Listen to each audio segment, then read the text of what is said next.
నంద్యాల జిల్లా ఆత్మకూరు అటవీ డివిజన్లో అఖిల భారత పులుల గణన నేపథ్యంలో శివభక్తుల పాదయాత్రపై తాత్కాలిక ఆంక్షలు విధించారు ఫారెస్ట్ అధికారులు.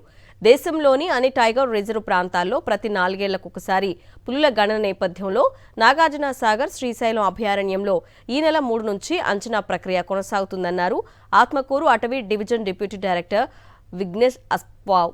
జాతీయ ప్రాముఖ్యత నేపథ్యంలో తాత్కాలిక ఆంక్షలు విధించినట్లు తెలిపారు. శాస్త్రీయమైన పులుల గణన ప్రక్రియకు ఎలాంటి ఆటంకం కలగకుండా ఉండేందుకు వెంకటాపురం, హటకేశ్వరం వరకు పాదయాత్ర నిర్వహించొద్దని భక్తులకు సూచించారు.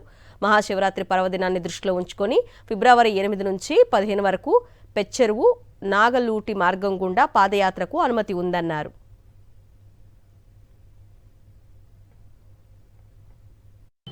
దీంట్లో అంటే ఈ డేటాలో మనకి ఇక్కడ మిస్మ్యాచ్ రాకూడదు. యాజ్ పర్ ది ప్రోటోకాల్ అక్కడ డిస్టర్బెన్స్ ఏమీ ఉండకూడదు. కాబట్టి మనం ఇప్పుడు 8వ తారీఖు వరకు కూడా ఏంటంటే అక్కడ పాదయాత్ర అనేది టోటల్గా అక్కడ మనము పంపకుండా ఆల్టర్నేటివ్ రూట్ మన దొన్నల దారి నుంచి పంపడానికి మనం ఇప్పుడు ప్లాన్ చేయడం జరుగుతుంది.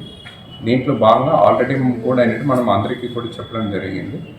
సో మనం ఇప్పుడు ఆత్మకూరు ఫారెస్ట్ ప్రాజెక్ట్ దగ్గర ఆత్మకూరు తరఫు నుంచి మా రిక్వెస్ట్ ఏంటంటే అన్ని పాదయాత్రలు మీరు ఎప్పుడెప్పుడు యాక్చువల్ ఏంటంటే శివరాత్రి కోసం పాదయాత్రలు ప్లాన్ చేసేటప్పుడు 8వ తారీఖు నుంచి 16వ తారీఖు వరకు మీరు ప్లాన్ చేసుకోండి ఫిబ్రవరి.